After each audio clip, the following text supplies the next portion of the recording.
دین کے مکمل کرنے کی سند ولایت علی کے ساتھ غدیر میں بھیج کر قیامت تک کے لیے تمہیں قانون دے دیا ہے کہ جس دین میں علی نہ ہو وہ محمد کا دین نہیں ہو سکتا۔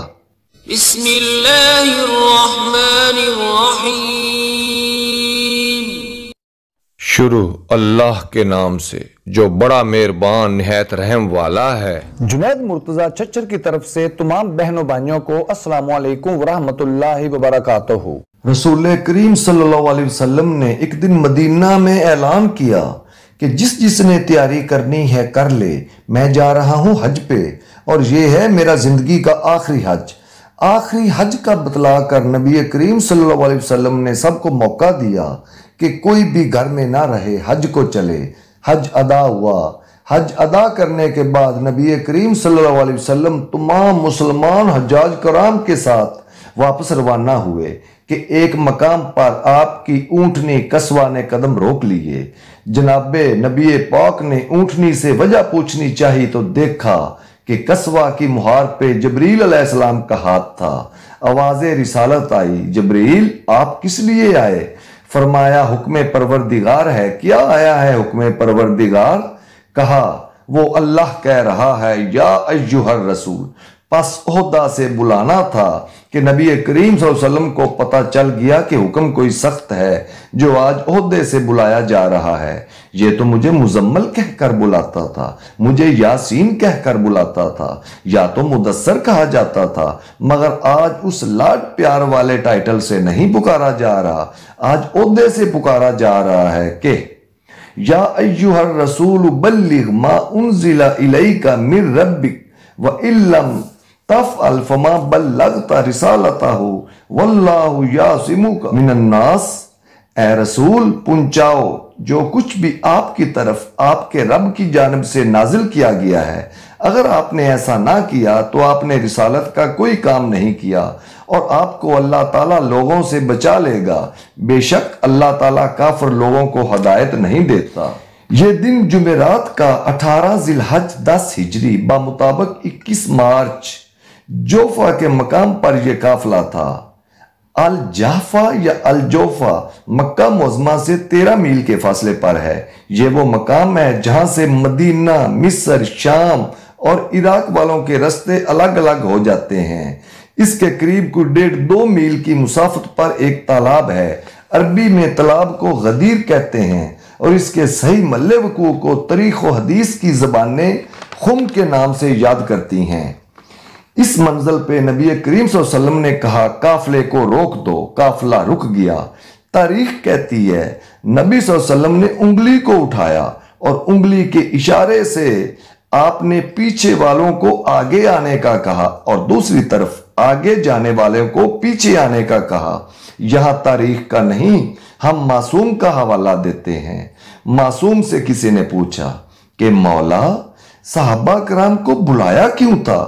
جبکہ نبی علم غیب بھی جانتے ہیں تو چاہیے تھا کہ خطبہ حج ختم کر کے تمام صحابہ کو کہہ دیتے کہ ابھی کسی نے نہیں جانا، مجھے اللہ کا حکم آنے والا ہے۔ یہ پیچھے والوں کو بلایا کیوں گیا؟ آگے والوں کو روکا کیوں گیا؟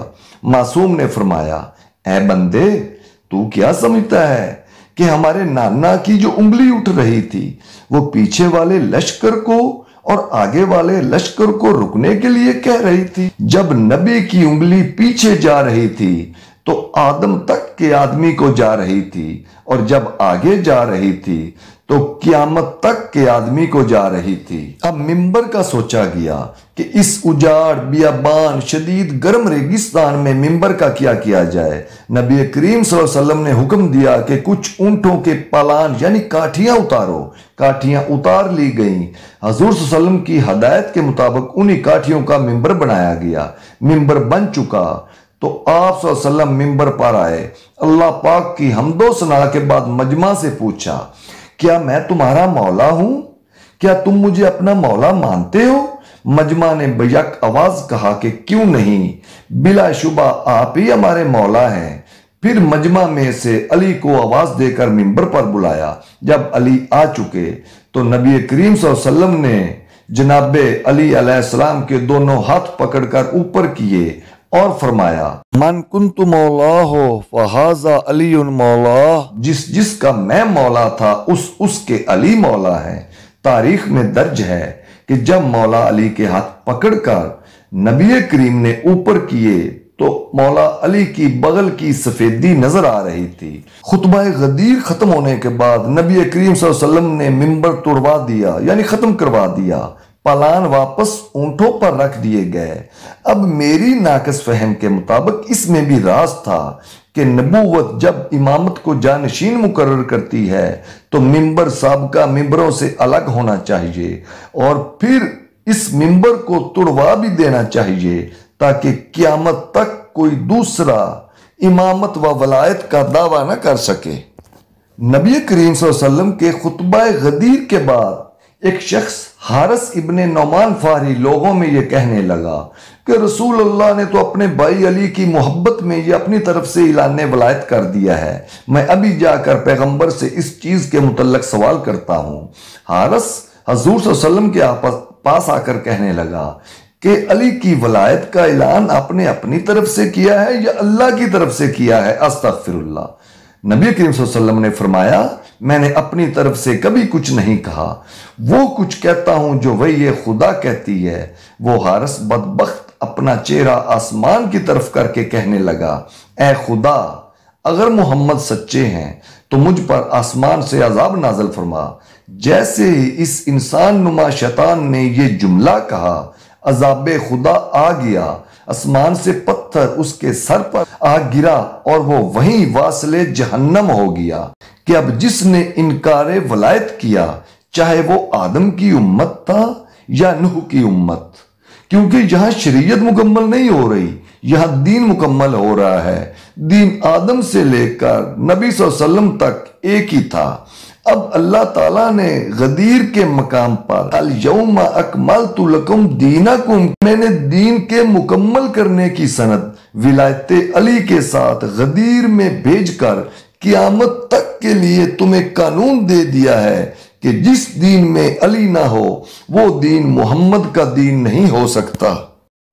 لاکھوں کروڑوں درود ہو اہل بیت پر۔ محترم بہنوں بھائیوں، اگر آپ کو ہماری تمام مذہبی ویڈیوز بالخصوص اہل بیت اطہار علیہ السلام والی ویڈیوز اچھی لگتی ہیں تو جنید مرتضیٰ چچر کو سبسکرائب کر لیں اور بیل کے نشان کو بھی پریس کر دیں تاکہ ہماری نئے آنے والی ایسی ہی ویڈیو آپ کو مل سکے، اور کمنٹ باکس میں کمنٹ کر کے حوصلہ افزائی بھی کر دیں۔ جزاک اللہ خیرن۔ السلام علیکم ورحمۃ اللہ وبرکاتہ۔